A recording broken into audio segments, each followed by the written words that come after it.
Chapitre du Tanya, on est toujours de chapitre 44, résumé du 4 Iyar, du 5 Iyar maintenant, on est. Eh bien, le Admorazaken reprend cette idée que les deux formes d'amour dont qu'on a vu précédemment, c'est-à-dire dans le début de ce chapitre,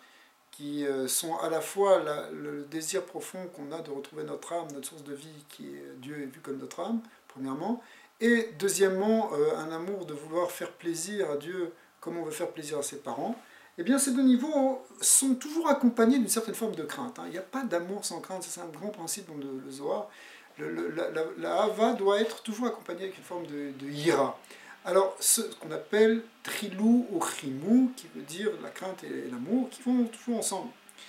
Eh bien, ces deux choses-là, alors, il y a deux possibilités. Soit c'est ce qu'on a dit hier, c'est-à-dire qu'on ne l'a pas réellement sorti dans notre cœur, on ne l'a pas dévoilé au niveau de notre cœur, c'est au niveau de notre pensée, de nos désirs, on médite sur Dieu et on espère un jour, on espère révéler cet amour-là. Et à Kadosh Baruch Hu, on a vu, il nous considère comme si c'était déjà quelque chose qu'on avait fait, puisqu'on en a le désir. Et alors, tant que c'est encore d'une manière un peu potentielle, que c'est à l'intérieur du cerveau d'une certaine manière, eh bien, ça ne monte pas au-dessus du Olam HaYetzira, ce qui est déjà énorme, mais ça touche ce qu'on appelle les Sphirot de Yetzira. En revanche, lorsque ça vient Beit Galut Libo, lorsque c'est quelque chose qui se dévoile dans le cœur de manière complète, et quand c'est de manière complète, ça s'appelle,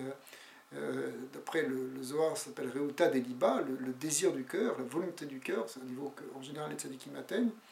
eh bien, à ce moment-là, on atteint les séphirotes de Bria. Mais pour atteindre ces séphirotes de Bria, et pour avoir donc ce niveau déjà qui est beaucoup plus élevé, qui n'est pas simplement au niveau des sentiments, mais déjà de la connaissance beaucoup plus grande, alors ça passe par une méditation profonde,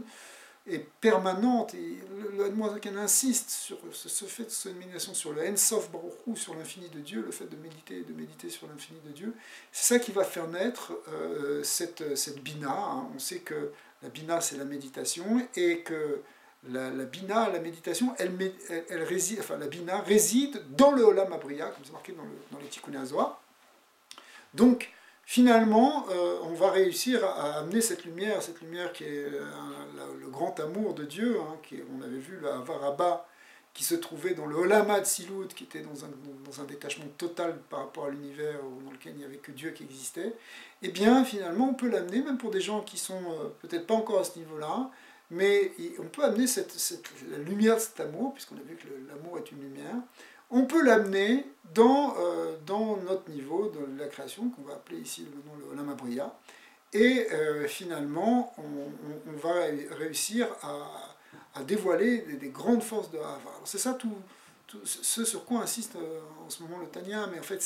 c'est tout au long, on voit cette idée, c'est que même le Benoni, même quelqu'un de simple, étant donné qu'il a tout en potentiel en lui, même si c'est parfois très caché, il peut le révéler, il peut le dévoiler, et finalement montrer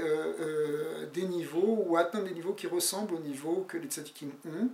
et qui sont les niveaux de Hatzilut. Alors évidemment c'est très différent, mais malgré tout, finalement ça amène quelque chose qui est très similaire. C'est pour ça que dès le début du Tanya, on voyait qu'on pouvait confondre entre le Benoni et le Tzadik, même Abaye lui-même, même Rava, pardon, par un Ava,